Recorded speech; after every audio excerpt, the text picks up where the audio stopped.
Comment être à l'aise à l'oral? Comment réussir ses oraux, ses entretiens, ses examens en étant le moins stressé possible, en retenant ce qu'on doit dire, en arrivant à transmettre ce qu'on veut transmettre aux gens? C'est la question qu'on m'a le plus posée ces derniers temps et je me suis dit que j'allais y répondre dans cette vidéo parce que, comme d'habitude, j'ai plein de conseils et plein d'astuces à donner. C'est des trucs un petit peu que j'ai mis en place, qui fonctionnent avec moi et qui ont rendu en fait cet exercice beaucoup plus simple et fluide et aussi moins angoissant. Si cette vidéo t'est utile, que tu l'as aimée, n'hésite pas à liker et à partager et aussi à t'abonner à la chaîne si t'apprécies les conseils que je donne. Si tu veux aussi que je donne plus de conseils, que ce soit étudiant ou pour le travail en général, n'hésite pas à me partager aussi en commentaire qu'est-ce que tu fais toi pour réussir tes oraux et qu'est-ce que tu vas mettre en place à la suite de cette vidéo. Du coup, avant de commencer, je tiens à dire que voilà, c'est des conseils que je vais donner qui marchent à peu près pour tout, qui fonctionnent pour tout. C'est assez générique. Que ce soit un oral pour un exposé en cours, que ce soit au collège, au lycée, à la fac, ça peut t'aider. Mais aussi si c'est un oral que tu passes pour un concours par exemple, ou même si c'est un entretien pour un stage ou une alternance ou un entretien d'embauche, c'est aussi des trucs que moi j'ai mis en place pour dans ce contexte-là. C'est pour ça que la vidéo n'a pas trop de temporalité, qu'elle pourra toujours t'aider en fait, peu importe au moment où t'en es dans ta vie, parce qu'il faut retenir que quand même l'oral et parler à l'oral devant des gens, c'est souvent un exercice qui va pas juste durer le temps de ta scolarité ou juste au collège par exemple, mais qui peut te servir tout au long de ta vie. C'est cool dès le début d'essayer de maîtriser cet exercice et en fait plus tu vas le faire et plus ce sera une habitude, plus tu auras la pratique et en fait ça va être de plus en plus simple quoi. Du coup c'est parti avec mon premier conseil là-dessus qui serait de ne pas apprendre par cœur. Ça c'est surtout dans tout ce qui est cadre de scolarité et d'un sujet que tu es en train d'exposer au reste des élèves, à tes camarades, aux professeurs. C'est pas un truc qui va t'aider d'apprendre par cœur. Plus tu vas avancer dans ta vie, moins tu pourras apprendre par cœur, il y aura toujours plus d'éléments à retenir, etc. C'est bien de faire fonctionner sa mémoire, mais c'est bien aussi de comprendre ce dont on parle. Et si tu comprends ce dont tu parles, tu vas arriver à le transmettre aux autres et à leur faire comprendre le sujet. Bien sûr, ça va dépendre de si tu as le droit d'avoir des notes ou pas. Moi, ce que je me rappelle de ma scolarité, c'était qu'au collège, lycée, on avait rarement le droit à des notes ou alors à des mots-clés ou à un plan. Et plus t'avances et en fait t'arrives à la fac et tu te rends compte que t'as le droit d'avoir des notes parce qu'en gros il y a beaucoup de choses à retenir et que souvent le fait d'interdire les notes ça va juste faire en sorte que les élèves et les étudiants apprennent par cœur, donc c'est pas utile. Si c'est juste apprendre par cœur et recracher le texte et ne rien apprendre, ça sert à rien. Au maximum, apprends le moins possible par cœur. Si t'as le droit d'avoir des notes, voilà, et ton plan, tes mots-clés, ton intro, ta conclu, c'est utile. Et j'ai envie de dire, si même t'as pas de notes forcément, ce que tu peux à la limite apprendre par cœur, voilà, c'est justement ton introduction et ta conclusion pour te lancer et parce que c'est les choses qu'on retient le plus, ça va un peu te déstresser. Et puis aussi apprendre ton plan justement, de quoi tu vas parler dans quel ordre, parce que ton cerveau il va pouvoir bien organiser les informations et en fait il va le mieux retenir et après si t'as bien bossé ton sujet, en fait ce qu'il y a à l'intérieur des parties,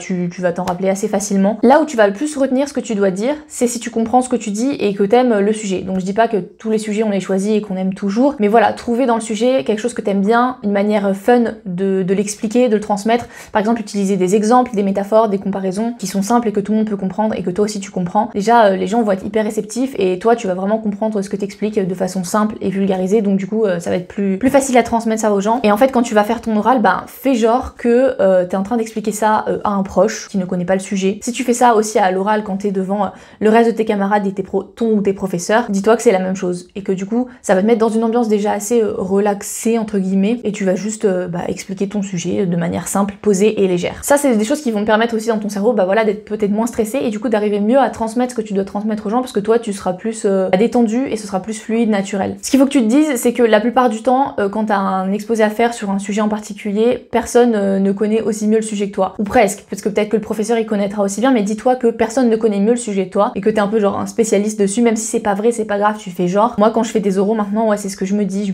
que je vais faire une conférence et que je vais expliquer un truc à des gens et que ils connaissent pas du tout le sujet et que c'est moi qui le plus recherché les trucs, donc c'est moi qui connais le mieux le sujet. Faire genre ou prétendre, ça te donne un peu la confiance et en fait c'est comme ça que le message il va le mieux passer. Et en plus ce qui découle de ça, c'est que généralement justement si t'as bien bossé ton sujet, si t'as bien fait tes recherches, t'as bien compris ce que t'as lu, ça va venir tout seul le fait d'arriver à l'expliquer et d'être posé en le disant et d'avoir les bons mots. Donc en fait sois juste sérieux et assidu dans ton travail et finalement ça va t'aider aussi pour être à l'aise à l'oral. Et du coup bien sûr le meilleur conseil par rapport à ça c'est de t'entraîner à l'oral chez toi tout seul. Alors ça peut être tout seul et tu te filmes. Comme ça, tu peux te regarder et t'écouter ensuite et te dire ouais ça c'est pas ouf, je vais essayer de changer ça et tout. Si t'as pas forcément envie de te filmer parce que c'est quand même un peu difficile de se revoir après, tu peux au moins t'enregistrer, au moins pour écouter ta voix et savoir comment elle est, si tu parles trop vite, trop doucement, si ça tremble, si t'es posé ou pas. Si tu t'enregistres pas et tu filmes pas, c'est pas grave, mais fais-le au moins même tout seul dans ta chambre, même personne te voit, c'est pas grave. Et si tu le fais au moins 2, 3 fois, 4 fois même, je te conseille de le faire au moins 3 fois, tu seras bien à l'aise et fais-le surtout dans les mêmes conditions que tu seras quand tu vas le faire pour de vrai. Donc si t'es debout, fais-le debout et essaie d'occuper l'espace, de marcher, de faire des gestes pas trop non plus et de prendre vraiment possession de l'espace pour t'y sentir bien. Ce que tu peux faire aussi, c'est le faire encore une fois devant un proche pour de vrai. Donc comme je t'ai dit, quand tu passes ton oral, il faut faire genre que t'es avec un proche ou quelqu'un que tu connais bien et que t'explique juste un truc de façon simple. Tu peux aussi t'entraîner et le faire pour de vrai. Demander à tes parents ou à tes frères et sœurs ou à un ami, mais le faire devant 1, 2, 3 personnes, pas beaucoup non plus pour pas trop te stresser, mais du coup ces personnes-là pourront aussi te donner un feedback après. Moi je sais que le fait, je m'enregistre pas, je me filme pas forcément. Ça m'est arrivé de me filmer quand j'étais plus jeune et en vrai je pense que ça m'a aidé à être à l'aise parce que j'étais plus à l'aise quand même devant une caméra que devant des gens, bizarrement. Enfin je sais pas si c'est bizarre, mais en tout cas c'était mon cas. Aujourd'hui ce que je fais c'est que je m'entraîne toute seule dans ma chambre, mais ce que je fais c'est que je visualise vraiment, si je sais, l'espace où je vais être, si j'ai un tableau ou un diaporama, une présentation derrière moi,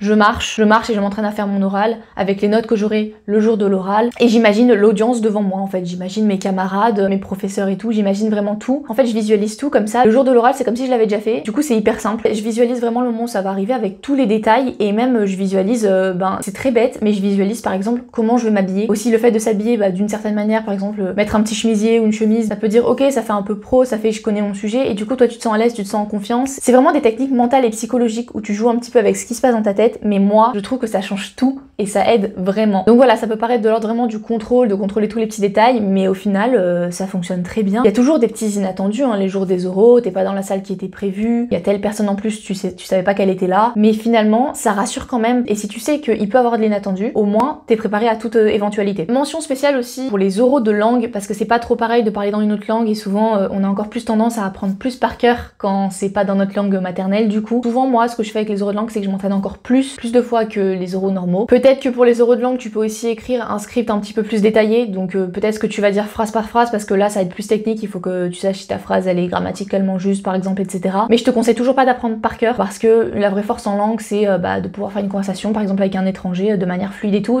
Tu pourras jamais apprendre par cœur ce que tu vas dire. Et va au plus simple, n'écris pas un truc que tu ne comprends pas. Surtout il faut mieux faire des phrases un petit peu plus simples, un petit peu plus courtes que tu comprends et du coup tu pourras facilement t'en rappeler et les retransmettre. Si t'arrives pas à dire quelque chose parce que tu t'en rappelles plus et tu sais plus ce que t'as écrit dans ton script, essaie juste de le dire d'une autre façon et c'est pas grave. Ce qui est ok à l'oral, c'est t'as le droit de prendre ton temps, de faire des pauses, qu'il y ait des moments de silence. Le but c'est pas de prendre le train et si t'as besoin de réfléchir un petit moment pour dire un truc, prends ton temps et réfléchis. Il faut s'attendre à ce qu'il y ait des blancs, à ce qu'il y ait du vide parfois, à ce que parfois t'aies des petits trous de mémoire. Ça arrive à tout le monde. Et ça arrivera toujours à un moment donné. Donc il faut savoir rebondir et puis si t'oublies une autre petite information, c'est pas grave aussi. Si vraiment le trou de mémoire dure trop longtemps ou le blanc dure trop longtemps, tu passes à l'information suivante. Soit tu t'en rappelles et tu pourras toujours revenir dessus, ou souvent parfois après les oraux il y a des moments de questions, donc tu peux aussi prendre cette opportunité pour dire ce que t'as oublié. L'essentiel c'est de se rappeler de la plupart des informations les plus importantes, le plan, mais ça arrive d'omettre des choses de temps en temps. Je te conseille de vraiment t'entraîner à l'oral dans le sens où là en plus pour la prononciation et l'accent, c'est assez important de t'entraîner. Donc essaie de faire du shadowing. Le shadowing c'est le fait d'écouter par exemple un natif parler et d'essayer de dire la même phrase exactement de la manière dont il le dit. Et plus tu vas t'entraîner à faire ça, même si t'arrives pas exactement à reproduire, c'est pas très grave, mais en tout cas plus t'arriveras à avoir une meilleure prononciation et un meilleur accent et les gens te comprendront bien, articule bien et parle pas trop vite, ce sera d'autant plus simple. Vraiment le shadowing, t'as pas besoin de comprendre ce que la personne dit. Il y a énormément de personnes qui sont très bons et très bonnes en langue, qui sont même bilingues et qui n'ont pas un très bon accent et on s'en fiche, en fait le but c'est de te faire comprendre et donc c'est pas grave si t'as pas un très bon accent. Encore une fois, le truc de prétends que tu parles super bien, prétends que t'es bilingue, prétends que t'es hyper fluide, ça passera tout seul, les gens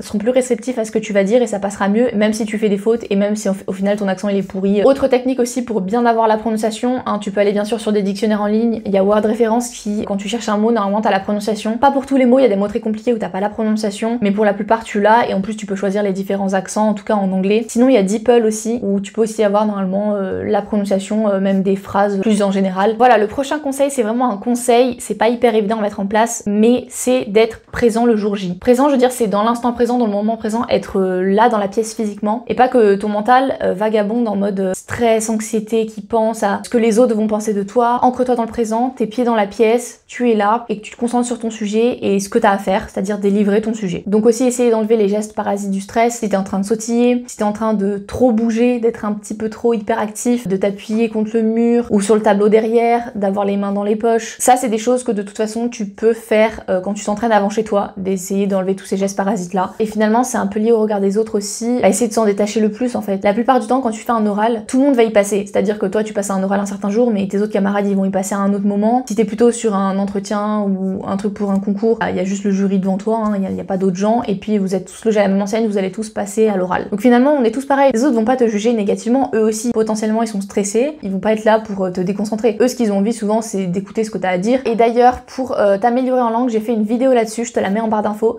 C'est mes meilleures techniques et astuces pour apprendre une langue étrangère et pour t'améliorer dans cette langue étrangère. Un conseil aussi qui est lié à tout ça, c'est de poser sa voix et son intonation. Si t'es concentré sur ce que tu dis et sur ta voix et comment tu le délivres, et ça va t'éviter de trembler de la voix aussi et de montrer ton stress. T'as une voix posée, légère, qui parle pas trop vite, pas trop lentement, je pense que ça peut t'aider. Pareil pour le regard, ne fixe pas une seule personne parce que sinon cette personne va se sentir visée. Tu vas être trop concentré sur elle, donc le mieux c'est de regarder un peu tout le monde, de balayer l'audience avec tes yeux. Tu regardes personne en particulier en fait, tu vas pas vraiment voir quelqu'un en particulier, donc déjà ça va pas trop te stresser. Au pire tu regardes un point un petit peu au-dessus des gens, voilà, un petit peu plus au fond de la salle, ça peut fonctionner aussi. On va penser que tu regardes plus le fond de l'audience, mais ce qui peut être pas mal pour les accrocher, puisque généralement les gens qui sont au fond vont peut-être moins t'écouter. Quand on se dit comment être à l'aise à l'oral et comment y arriver, c'est aussi le conseil clé en soi, c'est d'être le moins stressé possible. Hein. Si t'es moins stressé, tu vas mieux retenir ce que tu vas dire, tu vas moins te tromper et tu vas juste délivrer ton message et faire ton oral facilement. Donc c'est pas simple. Je te mets en barre d'infos la vidéo que j'ai fait pour réduire le stress et l'anxiété. C'est une vidéo clé, je pense, à peu près pour tout dans la vie. Donc en fait, je pense qu'on revient toujours à ça, mais c'est lié à peu près à tout. On a beau connaître au maximum notre truc, s'être entraîné 10 000 fois, être quand même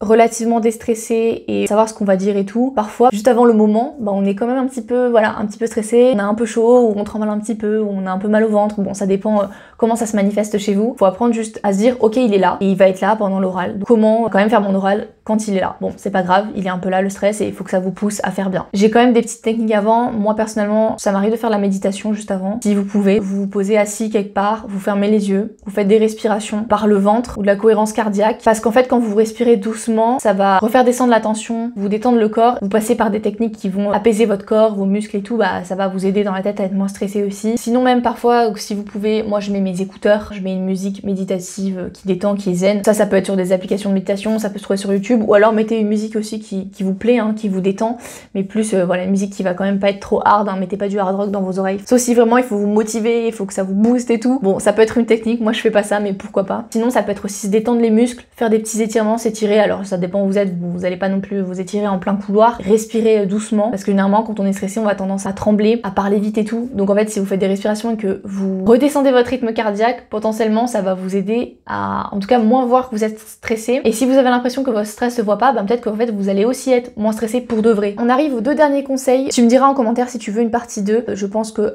à mesure que je fais des oraux dans ma vie, il faut que je note les conseils que j'ai, parce que je mets toujours des petites techniques en place en plus. Mon avant-dernier conseil, c'est prends-le comme un plaisir. Prends-le comme un plaisir parce que déjà, comme je te dis, des oraux, tu vas en avoir tout le temps dans ta vie. La plupart des gens, dans leur travail aujourd'hui, ils parlent devant d'autres gens, ils s'expriment devant d'autres gens, parfois ils font des présentations sur un sujet pour former les gens sur quelque chose, bref, ce sera toujours là. Et donc autant prendre cette habitude et arriver à master le truc, c'est-à-dire t'as un sujet, tu dois en parler, ok, qu'est-ce qui est fun dans ce sujet, qu'est-ce que t'as envie de transmettre, vas-y c'est marrant, on va essayer d'expliquer ça aux gens. Il faut un peu tourner la perception de l'oral dans ta tête, c'est-à-dire que toi tu vas dire, ok ça me fait peur, c'est négatif, j'aime pas ce que je fais, je suis stressée, et forcément du coup bah tu vas pas arriver à passer un bon moment. Alors que si tu dis, ok bah c'est un bon exercice, ça va me sortir de ma zone de confort, je vais mettre en pratique plein de trucs que j'ai appris, et en plus je vais expliquer un truc aux gens, c'est trop bien, du coup moi j'ai fait des recherches et ça va être utile parce que je vais l'expliquer aux gens et ils vont apprendre des trucs grâce à moi, c'est trop bien du coup. Si t'as rendu le sujet un peu fun, t'as trouvé des métaphores et des comparaisons drôles, ça peut être sympa. Et même par exemple un entretien d'embauche, il faut aussi le prendre comme un plaisir, dans le sens où souvent tu parles de tes compétences, de ta vision personnelle et professionnelle, donc tu parles quand même de toi, donc il faut aimer un petit peu parler de soi. Normalement c'est le sujet par exemple que tu maîtrises le mieux dans la vie, c'est toi-même, c'est qui tu es,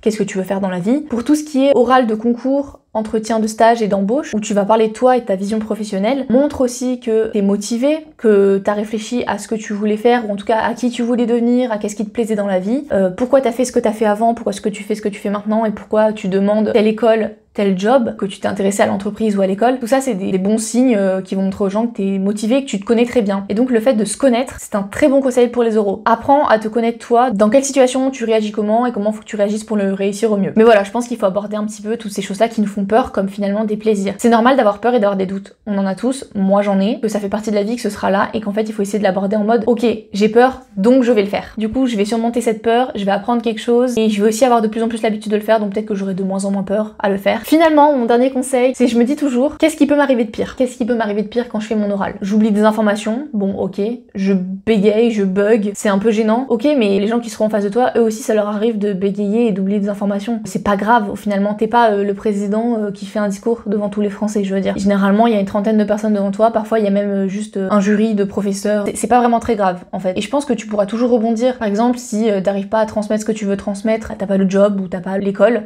bah t'arriveras à rebondir, il faut toujours avoir des plans B, C, D, que ça peut t'ouvrir d'autres portes. Mon expérience, c'est que moi je me suis un petit peu auto-sabotée, je pense, sur mon oral pour entrer en école de journalisme, ce qui fait que je ne suis pas rentrée en école, et je me suis pas très bien vendue, j'ai pas hyper bien défendu mon sujet, ni plutôt, j'ai pas vraiment prêché pour ma paroisse quoi. J'aurais pu plus me mettre en valeur, peut-être plus préparer ce que j'allais dire sur moi-même, alors que je me connaissais très bien, mais j'ai pas réussi à le transmettre. Au final, c'est pas grave, en fait je regrette pas, aujourd'hui je suis à un autre endroit et j'ai appris plein de choses différentes, et ça me fermera pas de porte particulièrement, parce que quand tu veux vraiment faire quelque chose, je pense que tu arriveras à l'atteindre. Parfois le chemin est un peu plus long et semé d'embûches. Vous n'êtes pas en grand danger quoi. Si vous vous trompez, que vous dites pas ce que vous avez à dire, vous faites des erreurs, vous allez pas mourir. C'est pas grave. Tu referas plus l'erreur tout simplement. Ça vous apprendra des choses pour les prochains oraux et pour les prochaines fois. Moi je me pose toujours cette question, qu'est-ce qui peut m'arriver de pire si vraiment je me trompe et que je foire tout l'oral? Finalement, rien. C'est peut-être très optimiste comme conseil. Moi c'est une perception qui me plaît et qui fonctionne, et honnêtement, moi quand on me pose cette question, comment tu fais pour être à l'aise à l'oral et pour réussir ton oral, déjà je les réussis pas tous. Après c'est une question de perception, parfois moi je l'ai raté, je trouve que je l'ai raté, en fait non. Tout est une question de perception, et voilà, en tout cas moi c'est des conseils qui ont vraiment fonctionné pour moi. Aujourd'hui c'est des choses que je mets encore en place. N'hésite pas à me poser d'autres questions en commentaire, et puis j'ai envie de te dire, on se retrouve très vite sur YouTube. À très vite pour de prochains conseils. Je te souhaite une très bonne journée.